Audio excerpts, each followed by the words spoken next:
Just a couple of minutes, just waiting for a few more people to come along. But while you're there with us, get yourself involved in the chat box off to the right-hand side. We're talking about radio and radio telephony today, so let us know how you feel about speaking on the radio. If you've ever said anything embarrassing on the radio by accident, have you ever left your push-to-talk switch that had become stuck down? Let us know in that chat box off to the right. Say hello.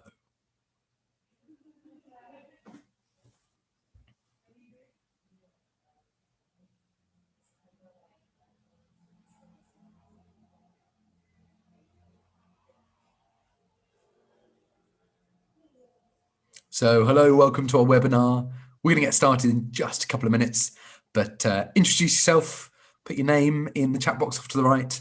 Let us know a bit about your flying, where you fly from, what you're flying. Are you a student? Are you qualified? And we're talking about radio stuff today. So if you've got any experiences you want to share there, do you ever struggle to hear what air traffic controllers say on the radio?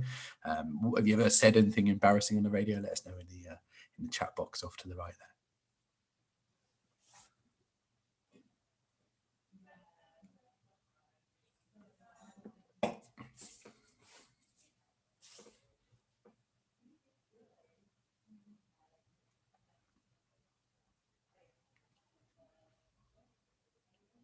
If you're just joining us, hello, welcome to our webinar. We're just going to get started in a couple of minutes. But say hello, get involved in the chat box off to the right-hand side of your screen there. Let us know, well, we're talking about radio today, so let us know how you feel about talking on the radio. Are you a student? Do you ever feel nervous about talking on the radio? Does it feel like they're talking at a million miles an hour? Let us know, just write your stuff in the chat box there. Some stuff, great stuff coming in already. Hello to Hedge Fund. Thanks for joining us. Charlie, he's looking forward to getting back flying next week, which we all are. Cannot wait for next week to come around. Ed, great to have you back with us. And same for you, Phil and Nick. Also, something to keep in the back of your mind at the end of this seminar. We're going to ask you, if you want to give us some feedback. We're going to put a link at the bottom of this description. So while you're watching this, if there's any feedback you want us to know, good or bad, if you think this would be a good thing you'd like to be done more long term, if you're interested in PPL Ground School from me, Dan and Harry, let us know in the feedback. We love all feedback possible. So hello, welcome to our webinar. We're just going to get started in just a couple of minutes. First off, introduce yourself off to the right there and let us know how you feel about talking on the radio. Let us know if you're looking forward to getting flying again.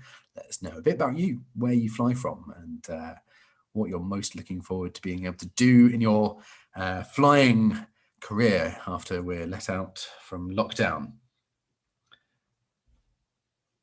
So Phil says he's a student pilot and he struggles to always notice a transmission for him when he's concentrating on flying. This is really common.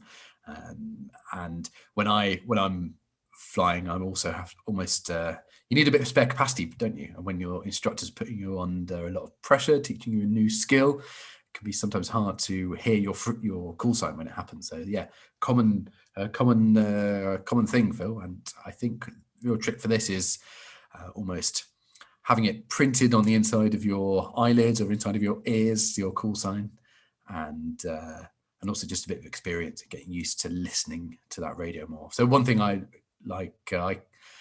encourage my students to do is get a little portable £50 radio receiver and listen along to the frequency. It doesn't have to be your airfield's frequency, it can be any. Just get used to that language. But yeah, great, really good point. Thank you for raising it. Simon's here. Thanks for joining us, Simon. Quite a few people here. Loving it. Okay, great. I think it's time to get started. So, hello everyone. Welcome to our webinar, the fourth in this series. We're running for free to help everyone get back up to speed in flying. And when we ask people what the kind of things they wanted to hear about for these webinars, radio telephony come up time and time again about something that people were worried about. And we see pilots all the time who are really good at flying the plane, really good stick and rudder pilots. They'll be flying the plane perfectly, and as instructors, we'll be sat there watching our student do excellently. And then as soon as their hand comes anywhere near that radio push-to-talk switch, we just see them all of a sudden climbing and descending and flying off track. And And, you know, it takes up so much of their capacity to use the radio that they're not able to fly well at the same time. And I think also what we see is sometimes air traffic control can judge someone poorly by how they sound on the radio. You could be the best pilot in the world, but air traffic control will only be able to judge you on how good your radio telephony is as to whether they're going to give you a nice speedy clearance or if they're going to give you something that sounds a bit safer and is a bit simpler, that might take you a bit longer. And, you know, they're trying to keep their workload under control. And we hear time and time again how students get really nervous about saying the wrong thing on the radio, find it really hard to hear things on the radio. And so we're going to run this seminar really to help you have more confidence on the radio, to help you understand what's being said on the radio, and really to go through the dark art of radio telephony. So you are able to smash every single transmission. So it all goes really well because and it is an art as well as a science. It's an art of being able to say as much information in as few words as possible. So there'll be tons of hints and tips coming this way from me, Dan and Harry over the next sort of hour and a bit. And then please feel free to ask questions as we go along, and we'll take them all at the end, and some we might take during. And I should say as well, hello, my name's Finn, and I'm here with Dan and Harry, who you're going to hear from in a second. We're all instructors at Redhill. And a bit later, Dan's going to talk us through sort of the exact phraseology and words to say in which situation. And there's hundreds of different situations. And he's going to talk about that in particular regard to Redhill, and talk a bit more about different air traffic controllers as well, what different ones are able to do. And Harry's going to talk about some of the non-standard items as well. In your test, if you haven't passed yet, or if you are flying now with your license, then when you're flying, you may come across a situation which is non-standard, maybe an emergency or some sort of urgent situation. And so Harry's going to talk about what to do in those sorts of situations.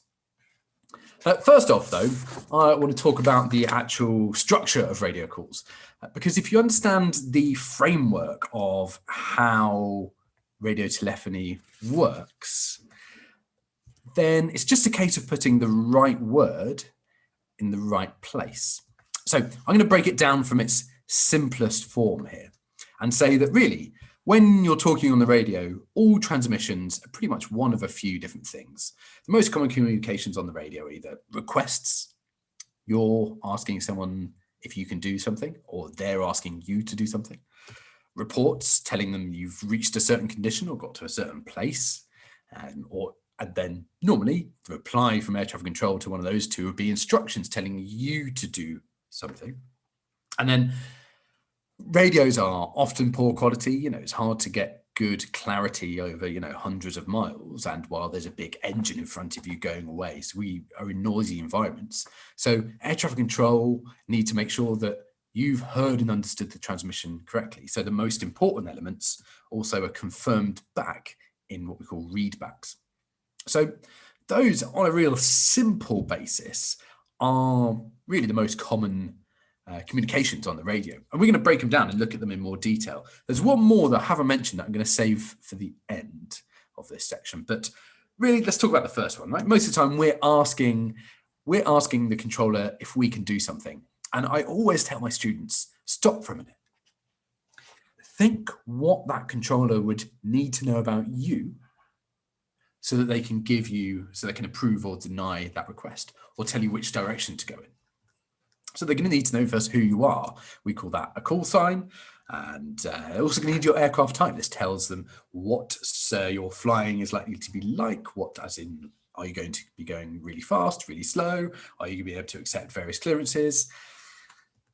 They're also going to need to know where you are. This could be a whole host of things, whether it's where you're parked, where you're holding, if you're waiting somewhere, what your location is. And I think a really important thing that we're going to say throughout this is your location is in 3D.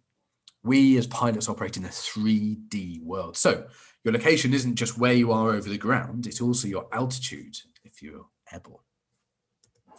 What your intentions are, what are you up to, basically? So your route, where have you left from? Where are you going to? This is really important information for a controller to have. They have to write it down in every strip they have, in fact. And some other information.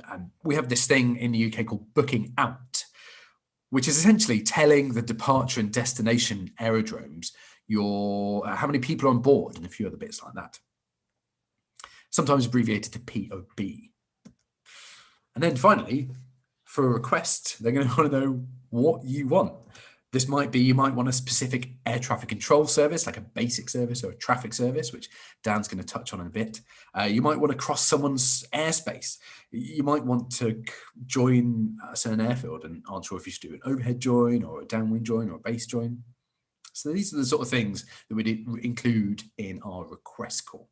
Now, some aspects of this, I'm going to sort of bracket off a little bit and tell you that these bits here I've highlighted can be called an abbreviated flight plan.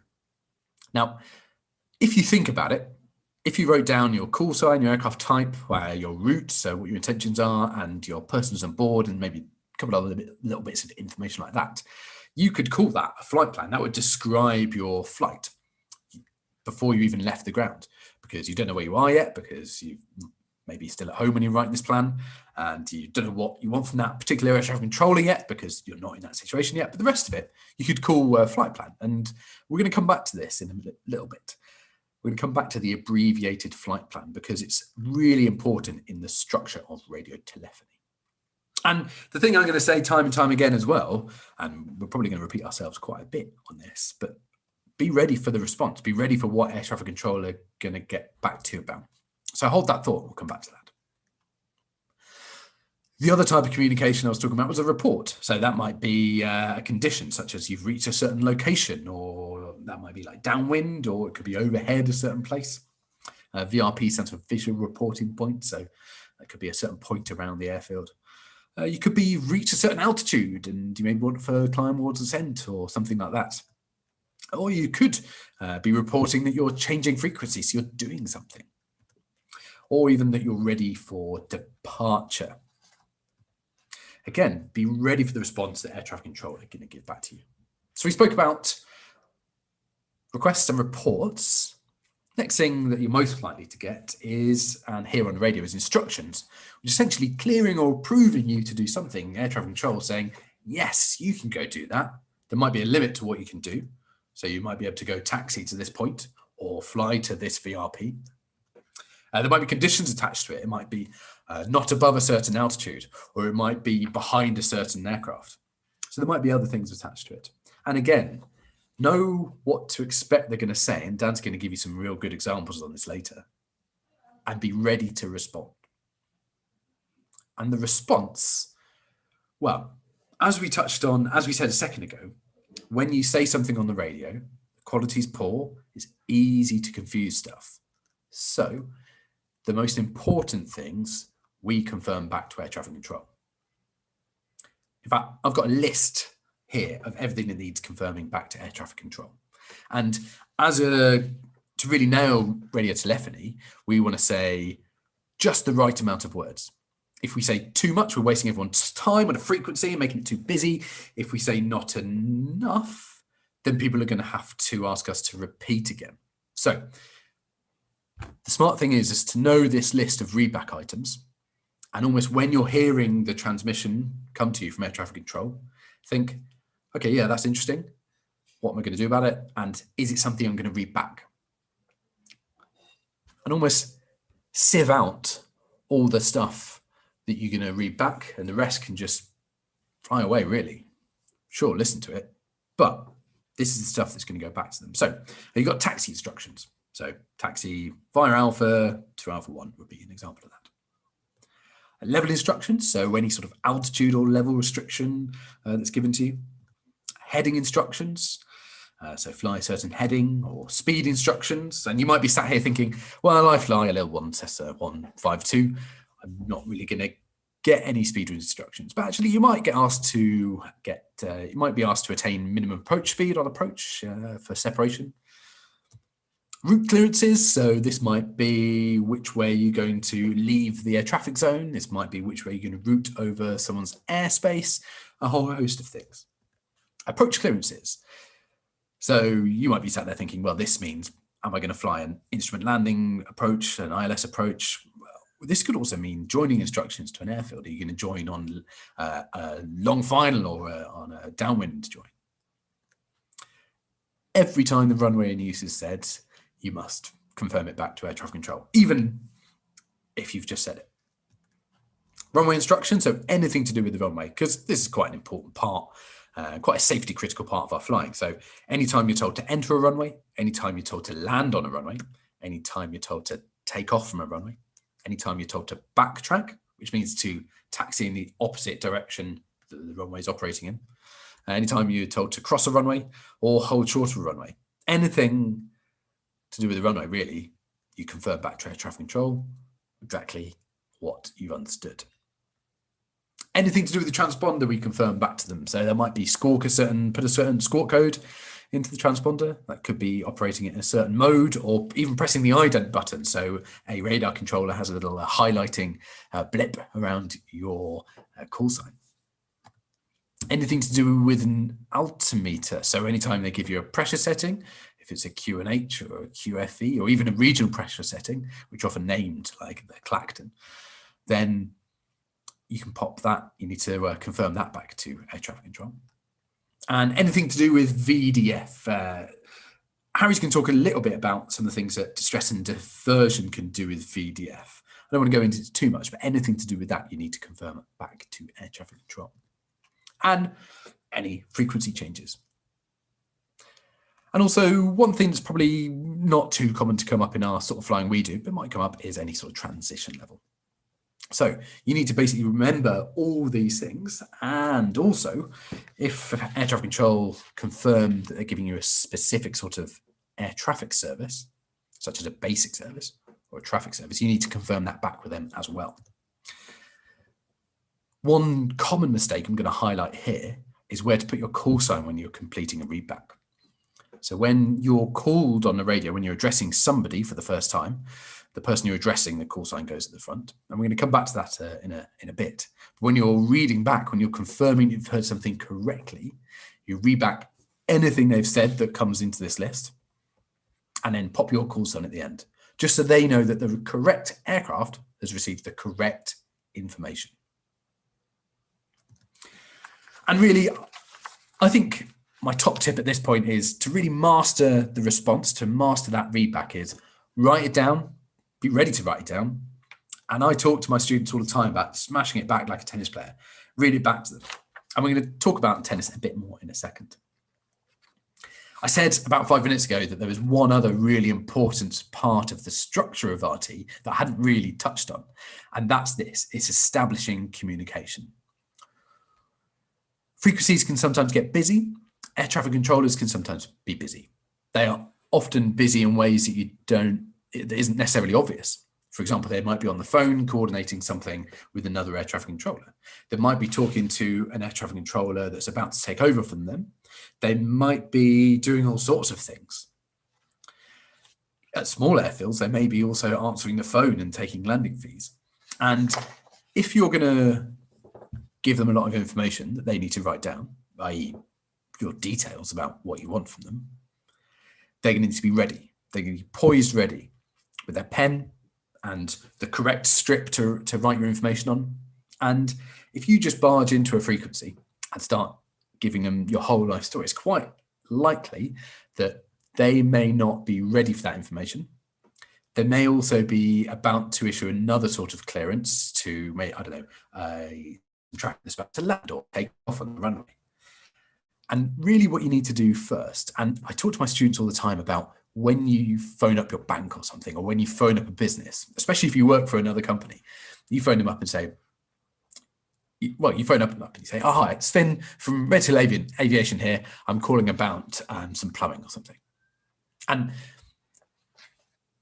what you're doing is introducing yourself and giving a little bit of a hint about what you want from them. And then later you go on and give them your life story about what you need from them. And it's the same on the radio. The first thing you should do, and this is the first call to a new air traffic controller that you've not yet spoken to, is use their call sign in full, so you make sure you've got the right one. This is really important because if you've forgotten to switch the frequency over, which happens to the best of people, If you've got selected the wrong frequency, then that station will tell you.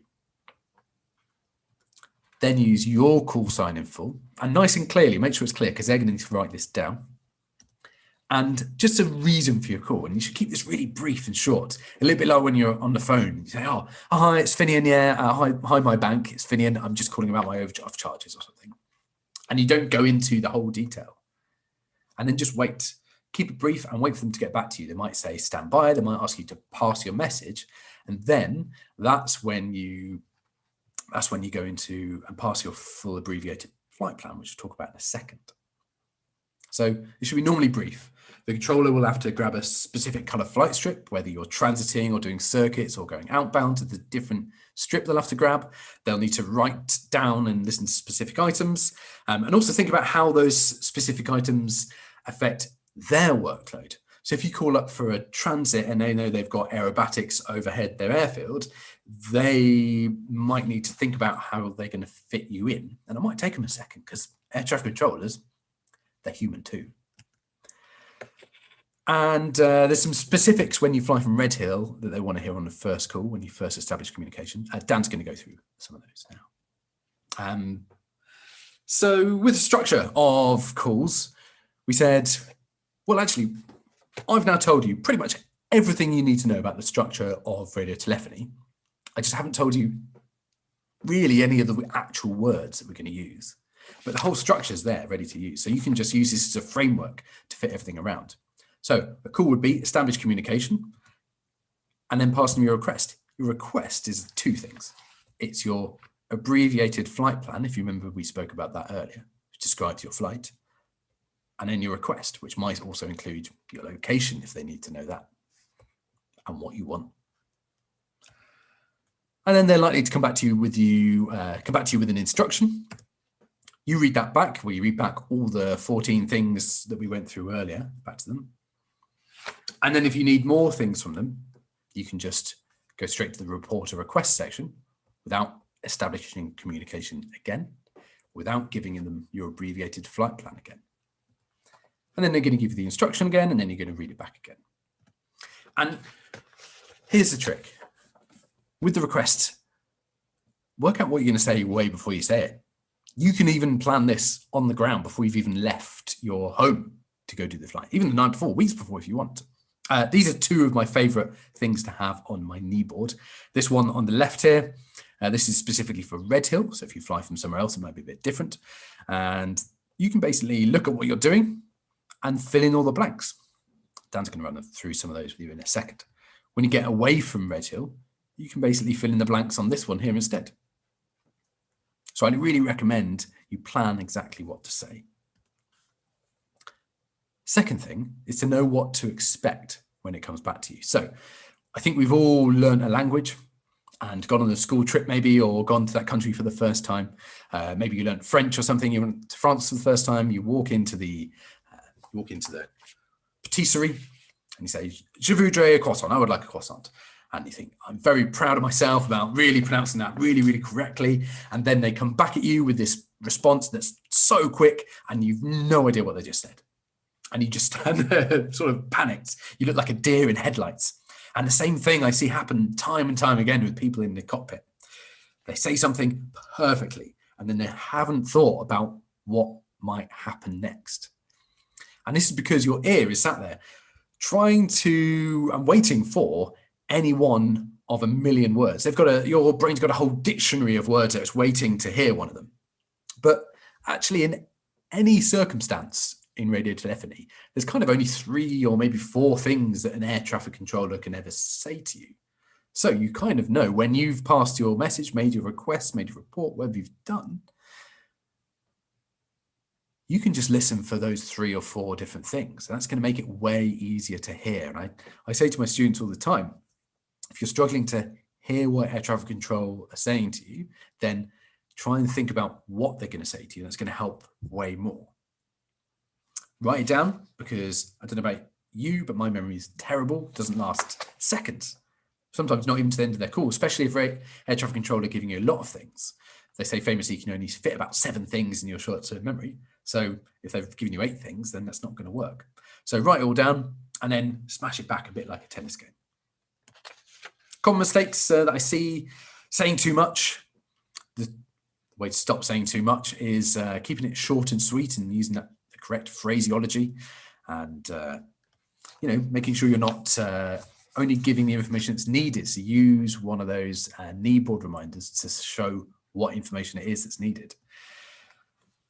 And again, I can't stress this enough. Make sure you always start with establishing communications, not the full call. It's kind of rude. You wouldn't really barge on into a conversation without introducing yourself first.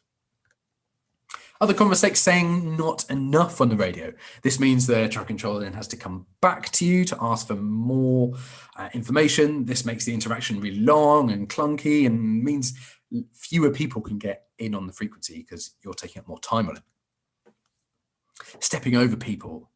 So this is transmitting when something's not quite complete. So I want you to think in the tennis analogy again.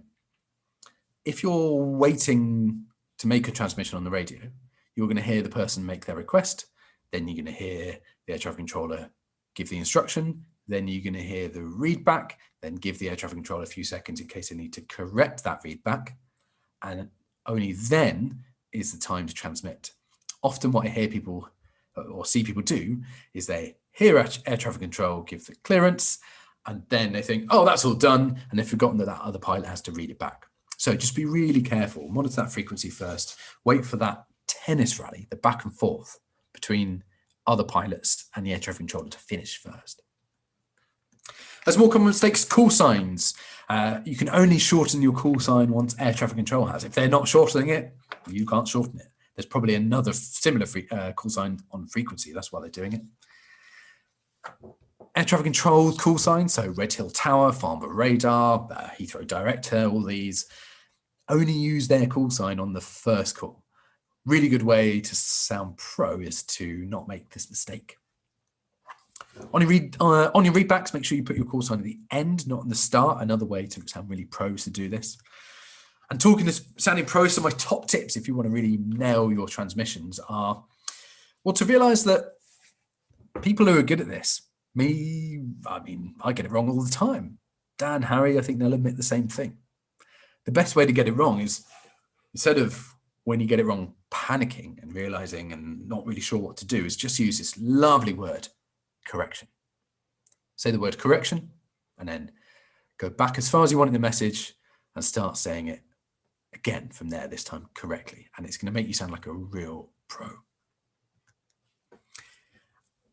Dan's going to give you some of the exact words to use, and Harry's going to point you in the place of where to find some of these exact words. But the way to sound like a pro and the way to master this is to pass as much information with as few words as possible. And the way to do this is using the correct phraseology. So I'll point you towards your PPL radio telephony books. I really recommend you Google the CAP 413 General Aviation Supplement. This is really, really useful document that CA don't publish anymore. Some really good stuff in the Skyway Code there about this, but this is a really good document. If you Google it, some people have got it online, you can download it. And use phrases like Roger. Instead of when there's something on there that you don't need to, when there's something in a transmission from air traffic control that you don't need to read back, you can just say Roger or Wilco. Make sure you know what those words mean. Roger doesn't mean you understand anything you've said. It just means you've heard it. Wilco's just saying, yeah, I'll do what you want. But it's something that isn't on that list of readback items. Affirm. So affirm for yes. We don't say yes on the radio. And same for no. We don't say no on the radio. We say negative. Makes you sound like a real pro when you use these words. And don't forget, you've always got a couple of things up your sleeve. If you're not ready to talk to air traffic control, say you're doing something else and you're more than entitled to, I'd recommend you aviate first, then navigate, then communicate. You can always just say, stand by. And, there may be some circumstances where that's not appropriate, but if you need a couple of seconds, then just say stand by. Or if you've not heard what they've said or misunderstood what they've said and want them to repeat it, just say again. Or you can even say again at specific items, like say again Q and H. And it's these words that are going to make you sound like a real pro. And the other thing is, we often think that people who are really good on the radio speak really, really quickly, and you imagine the air traffic controllers talking really fast and they're just pulling their hair out, and it's stressful, and it's like a sort of Hollywood movie, when actually the right way to sound like a real pro on the radio is to just slow it down. Make sure all your words are understood, that you can speak properly, and it's relaxed. If you're talking relaxed, you're going to fly relaxed. If it's clear, people aren't going to need you to say things again. You're going to sound and feel really confident. And also, if you're worried about the air traffic controller speaking back to you too quickly, you can set the pace. And this is a human condition. This happens in real life. If you speak really quickly to someone, they'll reply to you quickly. So speak to them slowly, and they'll get back to you slowly as well. So there's some things, there's some things you can do to sound like a pro. That's the structure, the framework that all radio telephony can sit around. Dan's going to talk to you now about what the exact words are to use. Hello, everyone. Thanks very much for joining us. So now I'm going to sort of take you through a bit of a flight. So we're going to pretend we're flying from Red Hill, which hopefully some of you are joining us next week onwards, joining us to fly. But what I want to do is just take you through a sort of flight sequence, talk about the RT, how we're going to structure the calls, who we're going to make the calls to, and then obviously, if you have any questions, please pop them in the comment box, and we'll try and get back to you on those ones as we go, or at the end in the Q&A. So I'm going to start by having a look at RT at aerodromes. So the different types of RT service that you can get at different types of aerodrome. So we're going to start off by looking at an airport such as Fair Oaks, for example. Some of you may have flown there, where the prefix on the call sign is information. What does that mean? Well, the controller up there has control of aircraft on the ground only. So they can issue a taxi clearance. They can say, give you a call sign, taxi to Alpha 1, and you have to follow that. However, once you're in the air, they can't issue you clearances. They can't inform you to do things. So what you need to be aware of is a takeoff or a landing clearance, an information aerodrome. They're going to use the words at your discretion. So your takeoff clearance, you're probably used to hearing, cleared for takeoff. Here, actually, what you're going to get is takeoff at your discretion. And what that means is it's your decision, ultimately, whether you think it's suitable to take off or not. Traffic separation is the responsibility of you as the pilot. So if you're in the circuit, for example, they will give you information, as the prefix suggests, but ultimately traffic separation is down to you. What they are able to do is relay clearances from other units. And what they'll do is they'll make it very clear that they're not giving you the clearance, it's someone else giving you the clearance and they're just relaying it. So for example, if you're at Fair Oaks, they might say something like Farnborough radar after departure clears you to an altitude, for example. What that means is that a service that is permitted to give you a clearance has given that to you, and then the information service is just relaying that. So let's have a look at somewhere like Red Hill. Then we've got a full ATC service, someone like Shoreham. The controller has control of the aircraft on the ground and in the air as well. Any clearance they give you, you have to follow, unless it jeopardizes the safety. And that's kind of the caveat there, really. But unless it's absolutely fundamental for safety reasons, you have to follow those clearances. And then if we sort of have a look at the downgrade then from an information service, we've got air ground or a radio service. So somewhere like Headcorn, for example, the prefix is radio. And really it exists just to build up a picture of what's going on in the airspace around the aerodrome. So it's a means of enhancing the situational awareness of you as the pilot. So in your flying around, you can understand who's in the traffic pattern. So pilots need to update other aircraft on their position and their intentions. So we're going to now have a look at Red Hill. As I said, we're going to pretend we're in a flight. We're going from Red Hill on a training flight, and just have a look at the sequence and the sort of things that we're going to be doing in our radio calls. So let's start on the ground then. We've walked out to the airplane. We've started up, and we're going to go on our training flight. So as Finn said, if you're talking to someone at the bank, you're not going to fire hundreds of bits of information at them at once. They're not going to be able to process that. At the end of the day, if you think about what's going on the other end, If you start making a call, as Finn said, you know, they've got to get the flight strip out, they've got to start writing information down, and they've also got to process that information as well. So instead of giving that initial call straight away, what you're going to need to do is make the initial call just to say, hello, I'm here, I'm ready. Okay. So the structure of the call is going to be Red Hill Tower. So the call sign of the tower, your call sign, remember, full call sign.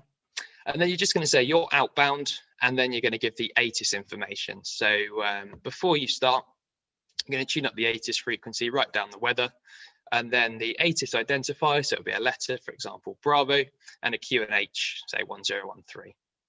And then quite simply, all they're going to respond to that is Golf Foxtrot X-ray. So they might shorten your call sign, or they might give you the full call sign, and then they're just going to say, pass your message. After that point, what they're going to do, or what they're going to expect, is a sort of standard format of call. So it's going to go something like this: call sign, aircraft type, persons on board, the parking area or where you are on the airfield, and then request taxi. You're either requesting taxi for a local flight, either to the east or to the west. You either do circuits, so you're taxiing for circuits, or you're going on a VFR flight to another aerodrome, for example, LID. And that's the standard format for that call. So it looks something like that. It's important to note you don't preempt the squawk code. So squawk code is what you set in your transponder. Don't preempt that. So somewhere like Red Hill, you know it's going to be 3767, but you're not going to preemptively say that. You wait until you're issued that squawk clearance. So they're then going to give you a taxi clearance. So they're going to say something like Golf Foxtrot X-ray Roger, taxi via Delta, hold at Delta 1. At this point, I'd get my taxi chart out and have a look and think, right, where is Delta? Where's Delta 1? And you're just going to read back, obviously, the taxi instructions, a mandatory clearance. So you're going to say taxi via Delta, hold at Delta 1, Golf Foxtrot X-ray. Now, before I actually move the aeroplane, I'm going to have a look at my chart and think, right, where am I? Well, I'm at the club. What taxiway have I been cleared to? And where's my clearance limit? So in this case, Delta 1 is our clearance limit because it's the point at which we can't pass without further clearance. So you want to mark that on your chart, you'll remember it. And then you're going to go and taxi the aeroplane. So you're going to taxi, complete your power checks, takeoff brief. Once you're happy and everything's ready and you're ready to go, then you're going to make the call, Golf Foxtrot X-ray, where you are, so at Delta 1, and you're going to use the phrase ready for departure.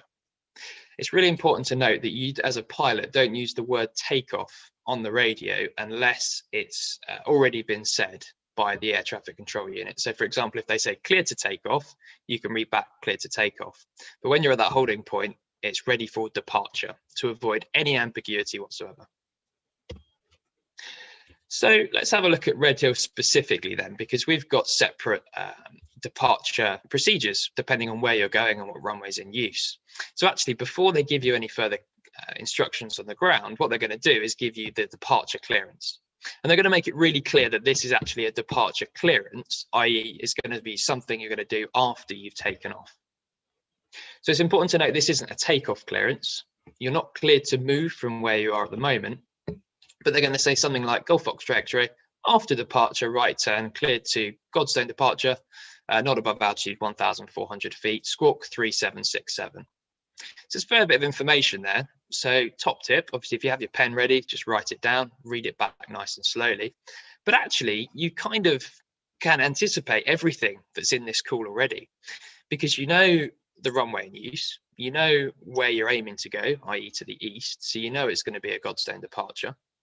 You know that the upper limit of the airspace is 1,500 feet, so you're not going to go above that anyway. And then the squawk code is just something you'll get familiar with, 3767. So actually, all of these bits of information are things that you can preempt.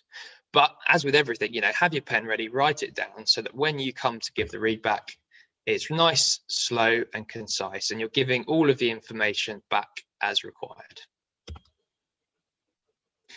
So you've got your after departure clearance, you're at the holding point, you're ready to go.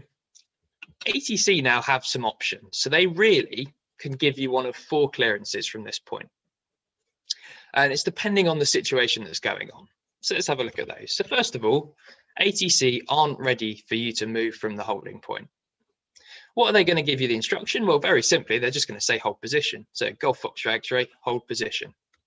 The pilot read back for that, hold position, Golf Foxtrot X-ray. Remember, the call sign goes at the end when you're reading back. Let's have a look at the next situation. ATC are ready for you to take off. Fantastic. So they're going to give you an instruction. The clearance is going to be something like Golf Foxtrot X-ray, surface wind 350 degrees at 10 knots, runway 36, cleared for takeoff. Now, as you remember from the list of readback items, wind direction and speed isn't something you need to read back. So you can neglect that. It's just for your information. So it's worth, thinking, okay, is that a crosswind? Is that straight down the runway? But ultimately, it's not something you're going to be reading back. However, the runway and a clearance are readback items. So you're going to read back, clear for takeoff, runway 36, Golf Foxtrot X-ray. Let's have a look at the next situation then. So ATC can't clear you to take off, but you are able to move from where you are currently. So the instruction is going to be something like Golf Foxtrot X-ray via Delta 1, i.e. where you are at the moment, line up and wait runway 36. So this is allowing you to taxi onto the runway, but you're not cleared to take off yet. So you're just waiting there. So the read back to that is pretty much exactly what they issued via Delta 1, line up and wait runway 36, Golf Foxtrot X-ray. Now the final one is probably the most complex, and it just requires a little bit of thinking in terms of what you need to say. And it's called a conditional clearance. So there's an aircraft landing before you can take off, essentially. So you're sat there at the holding point, and you can see there's someone on final. But what ATC want to do is speed things up a little bit. So before they've vacated the runway, they want you to get ready to go. So the ATC instruction is going to be quite specific, and the wording is really important here. I'm going to say Golf Foxtrot X-ray behind the landing, whatever it is, Piper PA28, runway 36, line up and wait behind. They're going to use the word behind twice to really emphasize the fact that you're going to visually acquire that aircraft, you're going to wait for it to touch down, and then you're cleared to line up and wait behind that aeroplane. And so the read back here is really, really important. You're going to say behind the landing, Piper PA28, runway 36, line up and wait, and then you're going to say behind again, really to emphasize that point that you're going to do nothing until the aircraft has passed you. And then your call sign, Golf Foxtrot X-ray. So they're the kind of the four things. Knowing what one of those four things that you're going to get makes the read back really easy, because you know what to expect, and you can just start to read that back. It's also really worth noting that an aerodrome like Headcorn, for example, with a radio service, a lookout is so important, because ultimately you're deciding when it's suitable to take off. So when you're at the holding point, you've got a really good awareness of what's going on around you. But even when you're at a full ATC service like Red Hill, having that awareness of what's going on around you is still really, really valuable. Because ATC, they are human, they can make mistakes. And so if they clear you to take off, but you can see there's an aircraft in the short final, that's where that jeopardized safety element comes in. You follow the clearance unless it's going to jeopardize safety. Don't just blindly follow things. Make sure you are aware of the environment around you. So we've taken off, happy days. We're heading out towards Godstone on our departure. So the next call you're going to have to make is to actually inform them that you are at the VRP. So in this case, you're just going to say Golf Foxtrot X-ray, and then you're going to give your position report. Now, it's important to remember, as Finn said, your position isn't 2D, it's a 3D environment.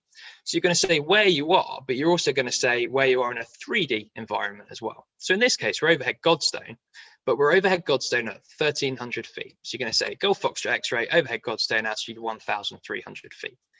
ATC know exactly where you are. They know 2D, they know 3D. Everyone has a good awareness. And they're going to say, Roger, basic service. And you just need to read back basic service, Golf Foxtrot X-ray. So really, whilst you're in the ATZ, Red Hill have got the ATC control over you. But if you think about as you're leaving Red Hill, so you're going further and further away, Red Hill Tower is probably going to become less and less relevant for you in your flight. So you've got to start thinking about, okay, what frequency can I tune that is going to be more relevant? And this is where I'm going to start talking about something called a lars, so a lower airspace radar service. Now, I'll be intrigued to know, actually, from you guys, who here has used a lars before? So you might have heard the call sign Farnborough radar, for example, Farnborough Lars East. I'm sure most of you have used them or at least heard them at some point during your flying. So let's have a look at, first of all, what does the lars do? Well, they can offer you different types of service. And as you can see on the left-hand side here, there's a really, really useful chart I'd recommend having on your kneeboard. It's from airspace-safety.com, and basically gives you the frequencies and the coverage area of all the lars services. And the different types of service they can offer are basic service, traffic service, and a deconfliction service. So let's have a look at a basic service then. So it can give you advice and information on things including the weather, change in serviceability. So for example, if you're hoping to use a VOR for some tracking, they might be able to tell you actually it's unavailable during these times. Conditions at aerodromes, general airspace information, kind of anything else that really affects safety. So it's offered by a lars unit, but it's not a radar service as such. It's just they're there to aid you. But the really important thing to remember is that if you're under a basic service, traffic and terrain separation is purely your responsibility. They're there to kind of help you a little bit, build up your awareness, but ultimately you're flying the aeroplane and terrain and traffic separation is your responsibility. So you've then got 2 levels up, so you can upgrade to a traffic service. So they're going to give you a surveillance-based air traffic service where you get everything from a basic service plus traffic information to assist the pilot in the other traffic. So they may provide you with headings or levels for positioning or sequencing, but you've got to remember they're not there to prevent confliction. They're not a deconfliction service. Again, you're responsible as the pilot for collision avoidance. You're still responsible for terrain avoidance. It's really important to remember that just because they're giving you traffic information, they might even give you advisory headings. They're not taking control of that traffic separation. And then deconfliction service really is an IFR thing, not something you're going to be requesting VFR, but then they've got the deconfliction from other airplanes as well. So we're still on Red Hill Tower. How are we going to go over to, say, for example, Farnborough radar? Well, first of all, we've got to leave the frequency we're on at the moment. We can't just tune up a frequency and, right, I want to leave now and not tell anybody. Kind of rude as well. You wouldn't hang up on your friend on the phone, just like, right, I want to stop now and just push hang up. So at some point, you've got to judge when you want to do that. And it really depends on how useful the existing frequency is versus how useful the new frequency that you want is. So we said that Red Hill, when you're in the ATZ, they've got full ATC control, but as you get further and further away from that ATZ, it's going to become less and less useful. So at some point, you're going to want to request a frequency change. So Golf Foxtrot X-ray, request frequency change to, and then who you want to change to and the frequency. So in this case, Farnborough radar 125.250.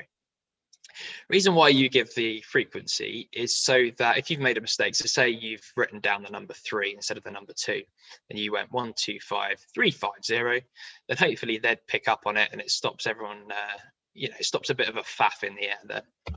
So then they're going to say, and this is my least favorite word in the whole of aviation, conspicuity. It's taken me a while just to master that. But they're going to say Golf Foxtrot X-ray, squawk conspicuity and frequent Farnborough radar 125.250. So what does squawk conspicuity actually mean? Well, for us flying VFR, what it actually means is squawk 7000. So you've got the choice here really in the readback. You've got to acknowledge the fact that they've told you to change your squawk. You could read it back as they've given it to you, so squawk conspicuity, or you could read back squawk 7000. But you've obviously got to give the rest of the call. So the readback to that is going to be squawk conspicuity, frequent Farnborough radar 125.250, Golf Foxtrot X-ray. And at that point, Red Hill, they know you're leaving the frequency, so you're then free to tune it up on COM2 and change it over to your active frequency. So you're now listening to Farnborough radar. At some point, when it's suitable to do so, you've got to introduce yourself. And it's really important to note when it's suitable to do so. You don't need to do it straight away. If you're in a climb and you want to level off first, aviate, navigate, communicate, fly the airplane before you start worrying about other things. But you want to be, reasonable with the time. You don't want to leave it an hour before you make your initial call. And as I said before, you're not going to fire every bit of information at them at once. You're going to just say, hello, I'm here, to start off with. So your first call is going to be Farnborough Radar, their call sign, your full call sign, because remember it's a new unit, so Golf Bravo, Golf Foxtrot X-ray, and what you want. So in this case, we're going to request a basic service. They're going to come back, Golf Bravo, Golf Foxtrot X-ray, pass your message.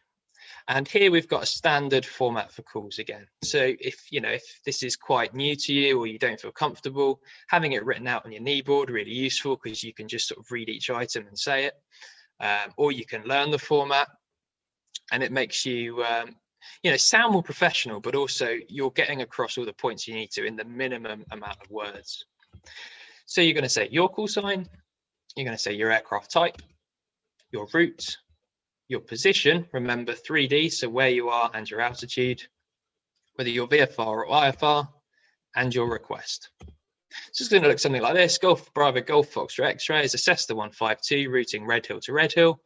Overhead Tonbridge at altitude 2,000 feet on QNH 1013, VFR, request a basic service.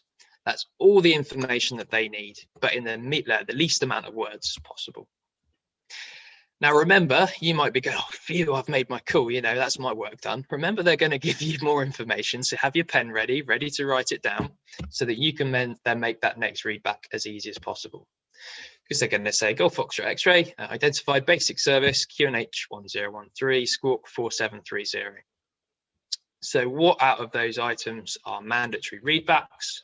Well, we need to say it's a basic service. We need to confirm the QNH. We need to confirm the squawk code, and obviously our call sign at the end. They've now identified our call sign, so we can start abbreviating the call sign. So we've done our hour of GH, we've been upside down, round and round, and we're coming back into Red Hill. We're going to go and have a cup of tea and some lunch.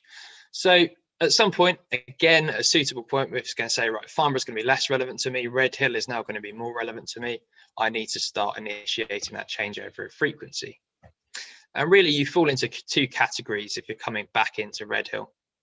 Number one is a rejoin. So that's if it's the same airfield as the one you departed from. So in this case, we departed from Red Hill. We're going back to Red Hill. They've already got our details, so you need to give them less information to start with. So your call to them is going to be Red Hill Tower. Your call sign, rejoining from, in this case, the east with information, Bravo, QNH 1013. Remember, before you make this call, you need to get the ATIS ready, just so that you've got the identification code and the QNH there. At an absolute minimum, this is going to be 5 minutes prior to the inbound VRP. So if you're coming in from the east at Red Hill, Bow Beach Reservoir is a really, really useful thing. Because that's a kind of prompt to get that call over and done with, but at a minimum 5 minutes before the VRP. If you are coming from somewhere else, so say you're flying from Lyd to Red Hill, they won't have your details, so you're going to need to give them more information. So initial contact again, 5 minutes prior to the VRP. And this time you've got to say, hello, I'm here, because you're going to give them an awful lot of information. So your initial call is going to be Red Hill Tower, Golf Bravo, Golf Foxtrot X-ray, inbound with information, Bravo, QNH 1013. They're going to get back to you and say, pass your message. And then you give them all of the information. So your type, route, position, altitude. And in this case, your request is probably going to be joining instructions to land. So how can they give you instructions to join then? And this is from the VRP at Red Hill. So they could give you a straight in approach. They could give you a join. So for example, downwind or base leg, or they could give you an overhead join. So in the circuit, hopefully you sort of remember the terms for the circuit. If you don't remember some of these, worth refreshing before your flight, just because if they do give you a clearance to join, for example, right-hand base, you need to know where that is so that you can join it effectively. So your RT in the circuit, we say the phrase beam the upwind threshold. In really simple terms, that's when you're flying parallel to the numbers of the runway that's not in use, or the opposite end of the runway. So then you're going to make your downwind call. You say Golf Foxtrot X-ray, downwind, whichever runway, and request either a full stop or a touch and go. And they're going to get back to you and say report final. So Wilco, Golf Foxtrot X-ray. So the next call is going to be when you're on final, and very simply, you just say you're on final, runway, whatever, and they're going to give you your landing clearance. Occasionally, if you're on final, they might say late clearance or expect late clearance. So you could say Roger to that, you know, I've heard you. But you've got to be aware that obviously you need to obtain that landing clearance before you do land.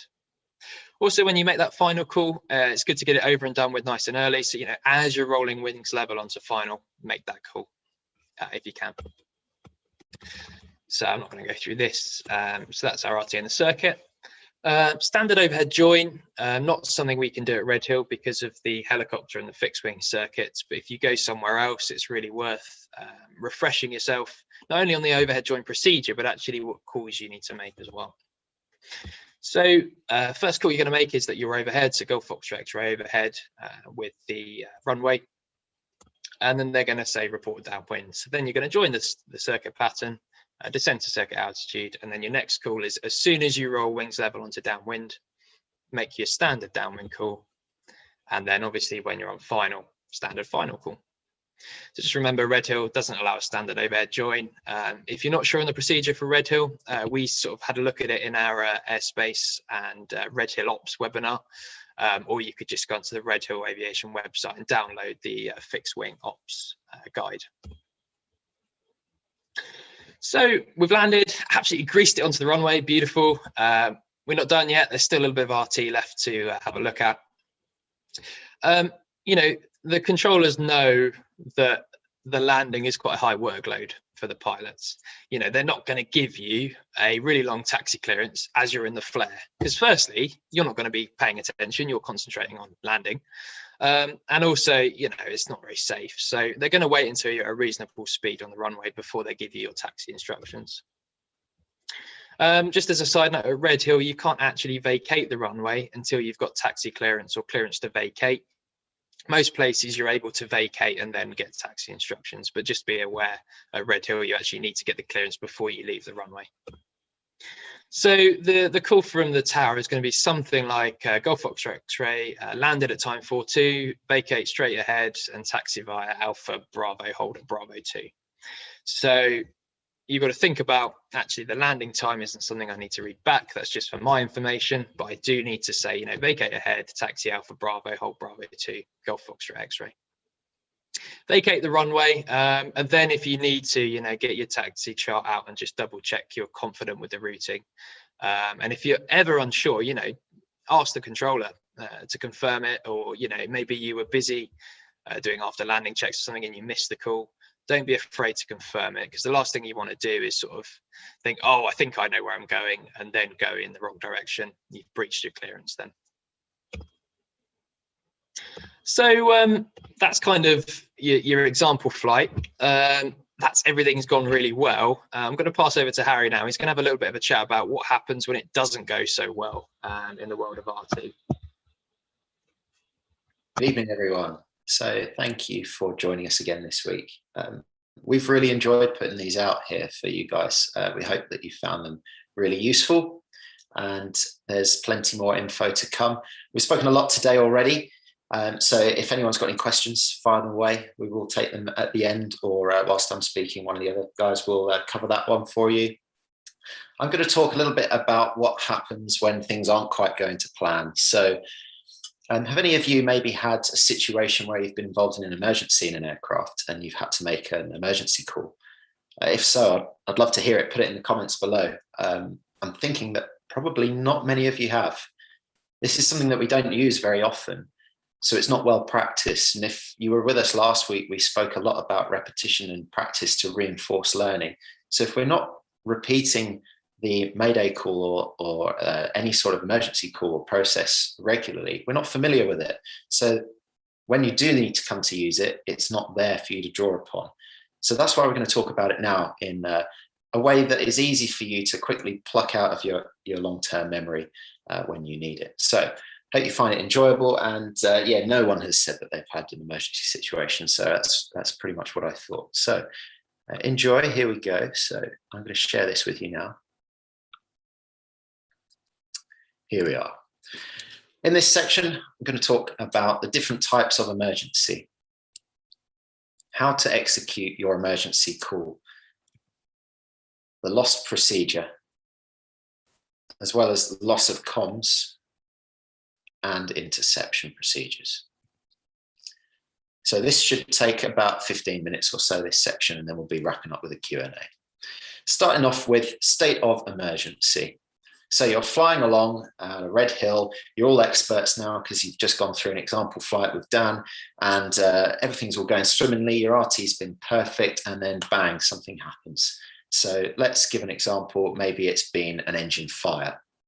Okay, so bang, something's happened. Remember, as Dan mentioned, prioritize. And you do this for a reason. The reason being is if you don't fly the aircraft first and foremost, you're not going to get to the navigate and the communicate bit afterwards. So fly the aircraft, that's your priority. Then navigate, okay? Maybe this might be if your engine's failed, you've got an engine fire, you're selecting a field and you're planning your descent down to the field. If you've not covered this and you're a student yet, don't worry, this will come up in your lessons down the line. Maybe it could be that there's a more progressive type of emergency. It could be something like maybe a sick passenger, and now you're starting to think about plan Bs before you start talking with air traffic control. So this is why we're prioritizing. So we've got some sort of a plan in mind first, and we're nice and safe. Then do your communicating. And that's where we're coming in today to help you out with. So in order to be able to do your communicating nice and effectively, you need to be able to tell us which type of emergency you are having. So if that is an engine fire, that's pretty obvious. It's going to be pretty serious. But there could be times where it's not quite as clear cut. So hopefully this will help you out. We have two categories of emergency. First one is distress, and that's associated with serious or imminent danger. So that's your engine failure or engine fire sort of situation. And that's when you're saying Mayday and you need immediate assistance. Okay. The other option is an urgency call. And this is a pan-pan call. And this is slightly different here. This is where there's not an imminent threat to life or sort of a serious concern of safety. It could be that you've got a sick passenger and you're having to change your plan and let ATC know. Maybe it's a bit of a priority that they come to you with some medical assistance on the runway. Or it could even be nothing to do with you at all. You might be having an absolutely lovely flight over down to Bow Beach, and you've just gone over one of the roads en route, and you've seen a massive pile up below you with smoke and flames, and it's just happened, and you can clearly identify what's going on. You can actually alert ATC that something on the ground is happening through the use of a pan-pan call. So you can save someone else's life potentially. Top tip then. So have a think about a few of these different scenarios and how would you categorize them? Would they be a distress or would they be an urgency situation? So this one's really important. Anyone that saw the investigation going on with the football that was all over the news, suspected carbon monoxide poisoning a couple of years ago. How would you categorize that sort of situation? Or what about if the throttle was stuck open or maybe stuck closed or halfway in between? What about if you had an ammeter failure or a transponder failure? Sure, it's probably going to depend on where you are. What about if you had all of these at once? What then? So the key point here is it's going to depend on the situation. Okay, so use your own brain, use your own initiative to analyze the situation. Okay, cool. So you've decided what it's going to be. Is it going to be a Mayday or a pan? Why do we bother then doing the whole communicate thing? You know, you're going to be working like a one-armed paper hanger anyway, trying to get this aircraft flying and picking your field or whatever it might be. So now you've got to communicate with air traffic control on top of this. Why? Well, they're going to control the area around you. They're going to give you space if you need it. They'll be able to expedite search and recovery so that people can come and get you and save your life when you do get down on the ground. So essentially, it's going to make your situation better if you can involve them. They're there to take some of your workload off of your shoulders so that you can focus on flying the aircraft. They can also alert other aircraft in the area, and they can tailor the service to help you get what you need to get the best outcome of your emergency. So when can you use the Mayday or the pan call? Well, it's simple, guys. It's as soon as there's any doubt to the safety of your flight. So you're flying along and maybe you've got a slightly progressive rough running engine. Don't wait until it might be too late or you think oh, I'd be a bit ashamed if I don't swallow my pride and, I'm going to not ask for help here today because it'll probably be all right. Well, it might not be. So don't wait, ask for help now, and it might save your life. Always give the call to whichever station you're talking to. So if it's Red Hill, tell them, make your Mayday or PAN call to them. If perhaps it's London Centre, then you can use them as well. So they're on 121.5, and they're really useful. You've got coverage across the whole of the UK with them.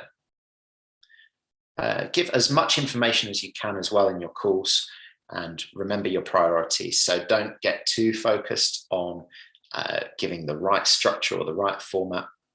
Remember your priorities are flying the aircraft and navigating. What else can I do? Well, do you remember your emergency transponder codes? This is a really important point. Can anyone here tell me the emergency score code for a generic emergency? If you can, pop it in the chat below. You can be thinking about the other types of score codes that would be useful as well. And this can help ATC to tailor it. Yeah, Ed and Michael, you've both got that right. 7700. 77 going to heaven. There's a little tip for you for remembering that one. 7600. 76 box of tricks. And 75 taken alive. So there we go. Why do we have this radio silence when you make a Mayday call? So it's to help ATC free up the frequency for you. And if you've got Dan coming through and trying to tell you he's on base leg, and then Finn's trying to get his departure clearance going through, they can't give you the best service to help you Mayday. So they'll put a radio silence in place, and that's fine. But one of the situations you might not have thought about is, what if you're transiting through and there's an active emergency, and ATC have said to you, radio silence, and now you need to change frequency. Now, we know from earlier that it's rude if you're on the phone and you just hang up and go. So how are you going to manage this? Well, change frequency, get on to the next station and let them know that you've had to leave the frequency, and to advise Farnborough or Red Hill, whoever it was, that you had to leave the frequency and you couldn't call them to let them know because of the frequency silence, radio silence that was in place. So that's a useful tip for you there.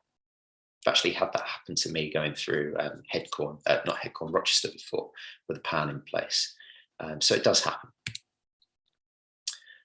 Cool, so you've got the building blocks here, and now you want to execute your emergency call. So there's a nice format and it's standardized. So this is how it will go. So if it's a Mayday, you repeat Mayday, Mayday, Mayday. Or if it's a PAN call, if it's urgency, then it's PAN, PAN, PAN, PAN, PAN, PAN. Okay. Some people get confused counting the number of PANs. It's just 3 times PAN, PAN. Then you go straight in with their call sign, Farnborough radar. My call sign, Golf Bravo Golf Foxtrot X-ray. Type Cessna 152. And then the nature of the distress. So it's been an engine fire. Intentions, forced landing 2 miles north of Buellwater. Position, and if you can give more info, then great, because it will help them locate you even quicker in that bit too. Position, level, and heading. So your position, currently overhead Buellwater, 2,000 feet. And if you're descending into a field, likely you're going to be turning anyway. So heading, if appropriate, just helps them identify you. And if they haven't got radar, whoever you're talking to, they can relay that to someone that covers your area, and then they can pinpoint exactly where you are much quicker with your heading. Then they need the qualifications of pilot in command. So this isn't your GCSE history results and your BTEC in whatever it was. So this is your relevant qualifications. I'm a student pilot or a PPL holder, and they will then use that to tailor the response that they give you to your own capacity and abilities. So it's really useful for them. Finally, persons on board, because they need to know how many people to look for and any other useful information. For example, if maybe you've had a sick passenger, and we're back at that scenario where it's been a PAN call, sick passenger, you might say at this stage, oh, I'd like emergency vehicles to meet me on the runway. I'd like the emergency services to meet me on the runway, because you only know you can help your passenger there. So we've got a really neat little acronym here with a rhyme in it, MTMT, NIPQP. If you say it enough times, it's catchy. Otherwise, if you're struggling with that one, which to be honest, I use and I put it on my kneeboard, it's really useful as a format to remember. But if you remember that abbreviated flight plan we spoke about earlier, this is actually pretty much the same thing. You've got their call sign, your call sign, type of aircraft, and then instead of the route, Red Hill to Red Hill, VFR, you've got to swap that with the nature of the distress and your intentions. And then you're going on with your position and persons on board, etc. So a couple of useful tips for you there to help remember the format. Something that people don't tend to do very often, but it can be done, is a Mayday relay. So you might be hearing a Mayday call, but not hearing a response. Now, remember, that doesn't mean that air traffic control haven't picked up the message and aren't actually talking to the aircraft that's having an emergency. They could be out of range of you, but you could be in range of the aircraft. So you're hearing them, but not the ground calls. Remember, it's only line of sight range for communications there. So bear that in mind with your relay call first. Certainly listen out first. And you use it because you could actually save someone else's life here. It's the same format as we've got here on the left of your screen, but this time make it clear that you are not the aircraft in distress. So you would say, I am relaying, or I have intercepted is the correct term. I've intercepted Mayday 4, and then you say their call sign. And that's the Mayday relay. Now I'm going to talk to you about something that we do at Red Hill. You'll certainly do it if you come flying with me. And this is a bit of practice with getting used to making some of these emergency calls. And you can do it on the ground now. And that's really good to get you prepared. But you can actually do it in the air as well, because it's one thing to do it on the ground and everything's calm and you've got a nice gin and tonic there and you can get it all wrong and no one matters. But when you're up flying, you've got the aircraft to deal with, you're navigating, it actually makes it a lot more realistic. So we can do a practice pan. So the way this works is speak to London Centre on 121.5. And remember, there will be a lot of aircraft out there monitoring this, and it is obviously used for real emergencies as well. So tune into 121.5, listen out first to make sure there's not a real emergency taking place, or you really won't be popular if you then just dive straight in. And then it's a case of, well, getting straight on with it, really. So you can go straight in with your practice pan, practice pan, practice pan, and you can tailor it to any situation you like. So jump straight in and tell them what it is. It's a rough running engine, and you'd like weather info for here, you'd like directions to wherever, whatever it might be. And they love this because it gets them all ready to deal with a real situation. So it's good training for them as much as it is for you. But also remember to cancel it when you're done. Otherwise, they're not going to know that when you're wanting to head back to Red Hill, it's all finished up. So remember that. A top tip here, guys, if it's a real emergency, if there's any doubt, just use plain English. It's much better to get the message across than trying to remember MTMT and IPQP and getting it all in a muddle.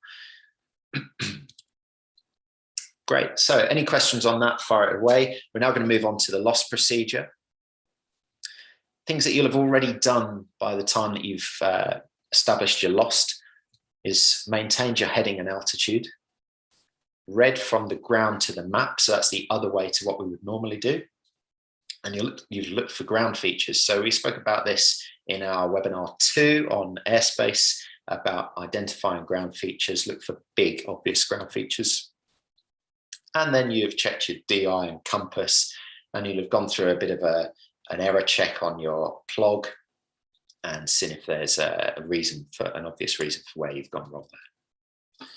If there have been 2 checkpoints that don't appear, or after a maximum of 10 minutes in the vicinity of controlled airspace, i.e. around Gatwick or the London TMA, then follow the lost procedure.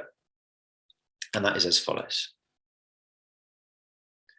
Again, you should know this by now, first and foremost, aviate. So fly your safety altitude, which you've made on your plot before you've gone flying. Then note the fuel state. How long can I remain airborne for? ATC will frequently ask for this when they're dealing with your emergency. Normally their first response will be, if it's a Mayday situation, it'll be Mayday acknowledged and then the time, and then they'll prefix your call with Mayday or with PAN as appropriate, PAN acknowledged time, and then follow it with PAN. But they might well ask you for your endurance, so it helps if you've got that to hand. So write it down on your keyboard. Then navigate, okay? Fly a constant heading. If you're constantly turning, it's going to make the aircraft harder to fly, makes your life harder, and you can't really get a good position fix. Then communicate.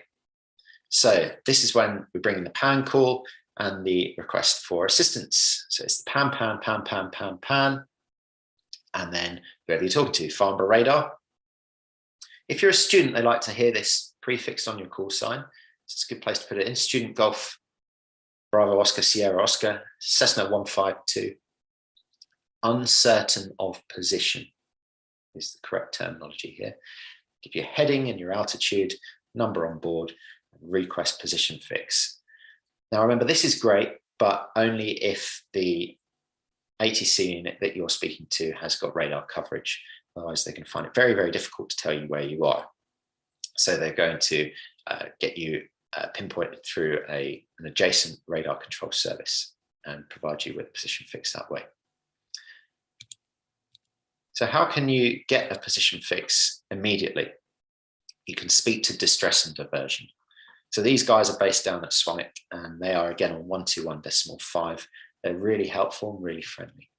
And they use this amazing witchcraft technology called auto triangulation, whereby you make a radio call and they pick up the radio signals and they fix it off of 3 different features to give you an accurate pinpoint of where you are over the ground. For example, you request your position fix and you're told that you're 3 miles to the northeast of Bow Beach Reservoir. It can be that precise. And the format of this one is as follows. You listen out on 121.5 for an active emergency. You're satisfied there's nothing there, and you go straight in with it. And you can use this training fix, which is fantastic because this is a great way to practice it without actually going through the whole loss procedure. So again, this one will do if we go flying, do a bit of a nav. You listen out and you go straight in with training fix, training fix, training fix, golf, whatever you are. And that's when they'll then come back with your position. So a really useful tip. But to avoid getting in this situation, then, you know, be sure about where you are. Ask if you're sort of a little bit uncertain. Don't wait until it's too late. That goes along with the theme that we said earlier. And even better is make sure that you do some regular position fixes, time checks, and accurate pre-flight planning so that you're well prepared and you know your position at all times. You don't have to deal with all of this that way. It's good to know how to do it if you do need it. Moving on, loss of comms. So you're flying along and you've made your radio call and you've got no response. It's just nothing. Or perhaps you're making the calls and they're calling you back and they keep asking you lots of questions and you're thinking, well, I've just said that. And it's not quite making sense. Maybe they can't hear you, but you can hear them. It could be a fault that way. So that's going to be what alerts you. And remember, this is really quite rare in modern aircraft now, but there is a standardized procedure of what we do. And it's as follows. So check your radios. Have I got the right frequencies in the right comm boxes? Am I listening to the correct frequencies? Am I also transmitting on those same frequencies? Or have I accidentally turned the radios off when I was adjusting I thought I was doing the QNH and subscale and I was turning the radio off?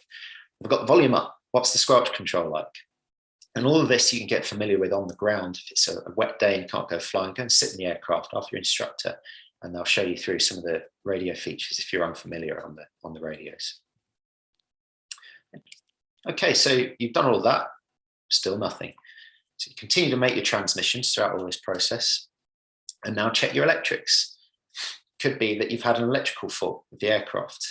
the ammeters failed, they've been running on the batteries, and that's going to not last too long. So the radios are going to drain a lot of that. So if you have an ammeter failure, you better quickly identify that.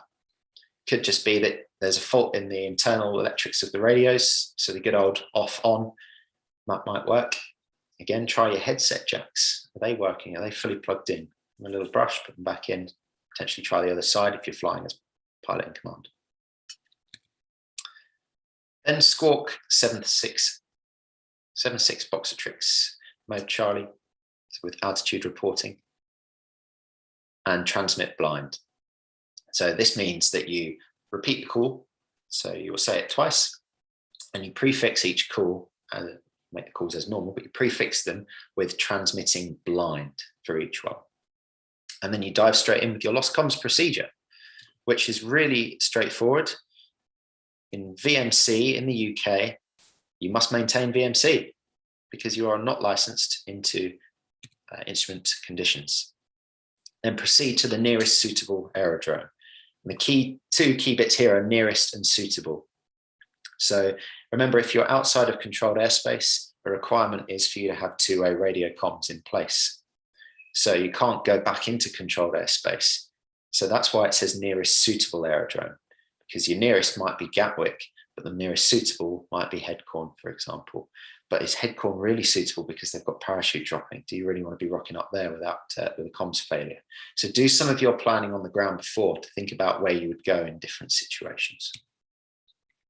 And then, guys, look for light signals. We don't use these very often, so get them on your kneeboard and have a little memo there, because when you do need to use it, guaranteed you won't be able to remember. Maybe you can remember what this one is here from the tower. You've got a flashing green light. What does that one mean? And then it goes steady green. The flashing green is telling you to come back and anticipate clearance to land, and the steady green is telling you you are cleared to land. Another top tip for a real life situation of this is to have Red Hill's tower mobile number, contact number saved in your phone. And if you've got a Bluetooth headset, then you can connect that up with your mobile phone and give them a call. And then you've got two-way comms again. Or if you don't have a Bluetooth headset, get the volume right up and you get it up to your ear. It's a useful, practical tip in a real life emergency. Remembering, of course, your priorities: fly the aircraft first and follow the whole procedure here anyway. That's the official procedure for the lost comms. So we're getting towards the end now. Interception procedures. This is nice and brief. The reason I've highlighted it is because it's even rarer than everything we've spoken about so far. But if you looked outside your window and you saw a typhoon there, then you'd be probably pretty scared about what was about to happen. So it's important to know what to do. Carry the interception procedures with you in the flight bag. They are a legal requirement. Establish contact with the jet or helicopter, whatever it may be, on 121.5 rather than the frequency you're using. They do have some slightly different phraseology compared to what you're used to. So check the Skyway Code. It's got a really neatly drawn out summary of this, and just get familiar with some of the different terms in there. So that just about brings us to the end here, guys. A little bit of further reading for you. Cat 413 is only for the brave. It's the official source. It's very, very good. But the first 15 pages are incredibly useful. Some of it isn't all relevant. For example, some bits on military phraseology, but it is a big text. So take it bit by bit. It's also broken down into the GA supplement, which is a bit more bite-sized reading for you there. If you want to know more about the radio failure procedures, you can go to the NATS website and look at the Aeronautical Information publication in the general section. I've mentioned the Skyway Code, and there's a link for this in the video description. So be sure to check that one out too and get it downloaded. Red Hill Aviation, our own website, that's got a downloads tab on there with plenty of useful handouts for you to carry with you on your kneeboard. Bring those to your next lessons back in a week's time. And even better, once all this COVID nonsense has passed on and we're out the other end of it, try and visit an ATC unit try and go to Swanwick. They can take bookings down there. Or if you're in at Rochester, that's a really good example of an information service and how that works. You might be able to get in at Redhill, who knows. But wait until all the social distancing stuff has moved on, and that will give you a good indication of how they operate. So that just about wraps us up. We're going to move shortly into our question and answer part. So if you have any questions, please do put them in the comments. We've really enjoyed doing these webinars for you. We've covered loads, and hopefully you found it quite helpful to get back into flying again, thinking about getting back into flying. We would really appreciate any feedback you can give us. So we've put a short, it will take you less than 2 minutes to fill out form in the video description on here. And this will help us to tailor future sessions going forward. So please give us as much feedback in there as you can. We're really grateful, and we've enjoyed giving you our time as well. So we look forward to seeing you from the 12th of April. And I think now I'm just going to pass over to Finn, who's going to take the first question that we had on the Q&A. Yeah, that brings us to an end here. So any questions, guys, fire away, and Finn, over to you. If you have any questions, pop them in the chat now. One from Brent earlier that I just want to repeat to everyone who's watching. Thanks for asking it, Brent. Really good question. He said, well, it was about, he said, do I have to reply conspicuity when they ask me to squawk conspicuity? He said, when did this change? And can we still say squawk 7000? Really great question, Brent. It came in about a year ago, which is why I'm going to highlight it, because it's kind of, I think, been missed with a lot of us concentrating on other things, really. But yeah, when air traffic control tell you to squawk conspicuity, you can reply several different ways. The by the book way is to reply squawk conspicuity, and then your call's on the end. But also, I think, and some air traffic controllers prefer this, such as Redhill really like this. If you tell them what conspicuity code you're going to squawk, it's also a great way of avoiding saying the dreaded word conspicuity. So you can reply to them squawk 7000 as you normally would before. That's absolutely fine. They may also, if you're going to squawk one of the listening squawks nearby, you may want to mention that. They may want to know that. So if you're going to squawk 4572, if you're going to monitor Farnborough West, or 7012, I think it is around Gatwick, then you can tell them that as well. But yeah, really great question. Wanted to highlight that. Also, we had, I think it was Sean saying that he's had to call D&D before when he got lost, and I hope you don't mind me, Sean, saying that, but absolutely the right thing to do. Means there's no real reason to be lost for a considerable amount of time with that service there. They're really, really useful. And it sounds like some of you on the chat are going to look into that now. So looks like there aren't any more questions. So what I'd say to you this is, you've learned how to do the structure of RT. You've learned how to use all the specific words and phraseology. You now know exactly what to do if things go wrong. So hopefully that's given you a bunch of confidence to know what to say, when to say it, and how to say it. And the next time you get anyone in that radio, that you know what air traffic control are going to say back to you. And you can be confident and you kind of feel like you sound like a bit of a pro now. So I really recommend checking out some of those extra reading points that Harry gave you. Cat 413, first bits, first 15 pages, so really useful. Skyway Code, same. And yeah, get up and meet some air traffic controllers, watch them at work. Redhill are really open to this once we get going again after the lockdown. So we've already gone on about it today, but we love hearing your feedback. So please let us know what you thought, positive and negative. We take all feedback. But let us know, would you consider this time well spent?